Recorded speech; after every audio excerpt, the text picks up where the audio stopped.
మీద సినిమాలు ఆవిష్కరించే దర్శకులది ఒక్కో శైలి. తెలుగు టాకీ సినిమాలు పురుడు పోసుకున్న నాటి నుండి ఒక్కో దర్శకుడు ఒక్కో తరహా సినిమాలు తీస్తున్నారు. ఫలానా దర్శకుడి సినిమా అనే ముద్ర ప్రతి దర్శకుడికి ఉంటుంది. తెలుగు సినిమాల్లో ఫ్యాక్షన్ కథలకు మంచి గిరాకీ ఉన్న సమయంలో ఎన్టీఆర్ తో ఆది అనే సినిమా తీసి సంచలనం సృష్టించారు యువ దర్శకుడు వివి వినాయక్. అప్పటి వరకు మనుషులు కొట్టుకోవడాలు నరుక్కోవడాలు మాత్రమే ఉండేది. అయితే వివి వినాయక్ వచ్చిన తర్వాత సుమోలను గాలిలో లేపడం అనేదాన్ని బాగా వాడాడు.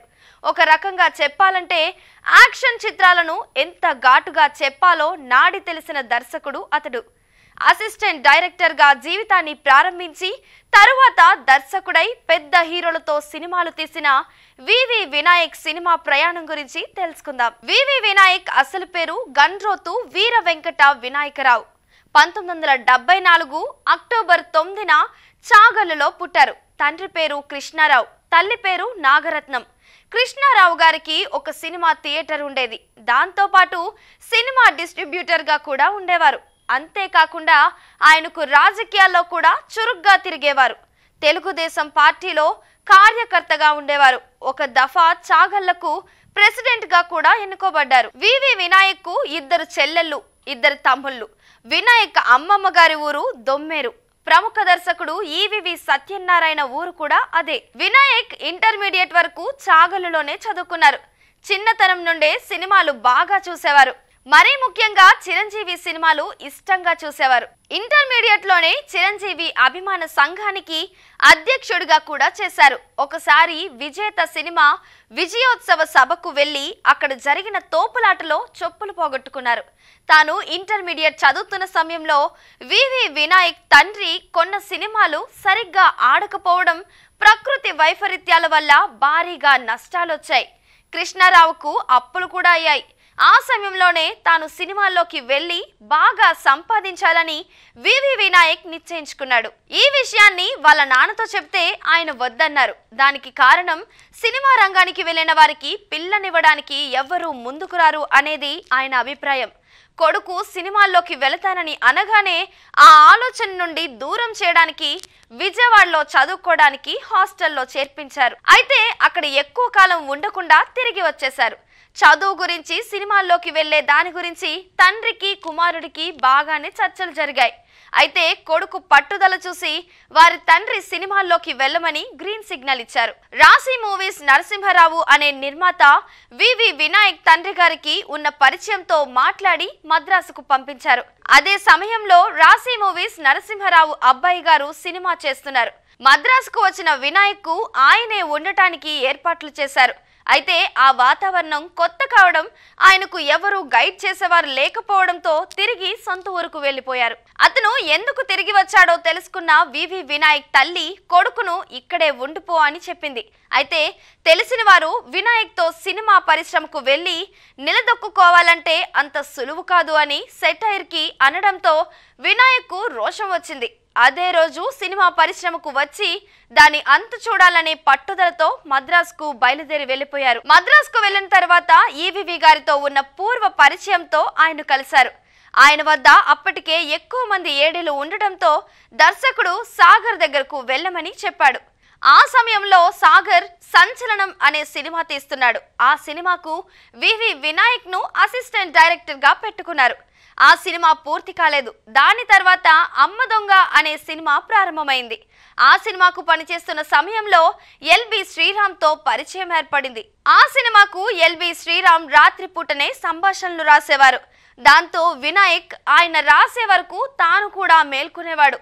ఆ సినిమా తర్వాత దర్శకుడు క్రాంతి కుమార్ వద్ద, ఎస్వి కృష్ణారెడ్డి వద్ద కో డైరెక్టర్ గా చాలా కాలం పనిచేశారు. అదే సమయంలో వినాయక్ చాలా కథలు తయారు చేసుకున్నాడు. కథలైతే తయారు చేసుకున్నారు కానీ అవి ఎవరికి చెప్పి ఒప్పించాలో అర్థం కాని పరిస్థితుల్లో ఉండేవారు. సాగర్ దగ్గర కో డైరెక్టర్ గా పనిచేసే సమయంలోనే నిర్మాత బెల్లంకొండ సురేష్ తో పరిచయం ఏర్పడింది. వివి వినాయక్ లోని ప్రతిభను గమనించిన బెల్లంకొండ సురేష్ మా సినిమా డైరెక్ట్ చేద్దువుగానిలే అని ఒక 10,000 రూపాయలు అడ్వాన్స్ ఇచ్చారు.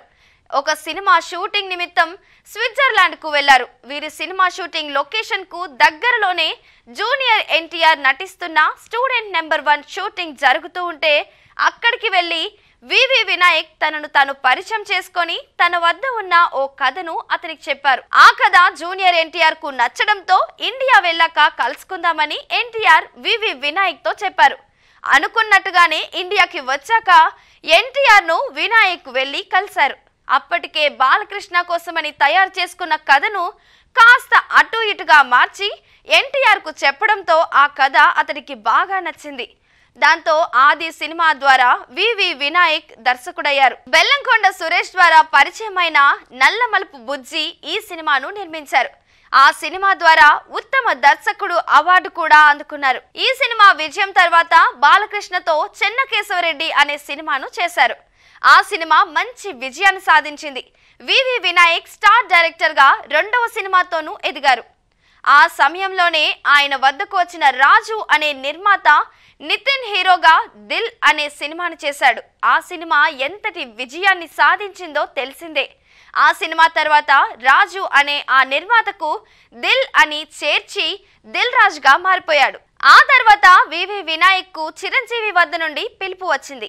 వెళ్లి కలిసినప్పుడు చిరంజీవి గారు తమిళంలో విజయకాంత్ కథానాయకుడిగా వచ్చిన రమణ సినిమా చూసావా అని అడిగి ఆ సినిమాను మనం చేస్తే ఎలా ఉంటుంది అని అడిగి ఆ సినిమా చూసి కథను నాకు అనుగుణంగా తయారు చేసుకొని రా అని చెప్పడంతో తర్వాత వినాయక్ వెళ్లి చెప్పిన మార్పు చేసిన కథ నచ్చడంతో చిరంజీవితో ఠాగూర్ అనే సినిమా తీశారు. ఆ సినిమా కూడా పెద్ద హిట్ అయింది. దాని తర్వాత వచ్చిన సినిమాలు వరుసగా విజయాలు సాధించడంతో తెలుగు చలనచిత్ర చరిత్రలో అనతి కాలంలోనే అగ్ర దర్శకుల లిస్టులో చేరిపోయాడు.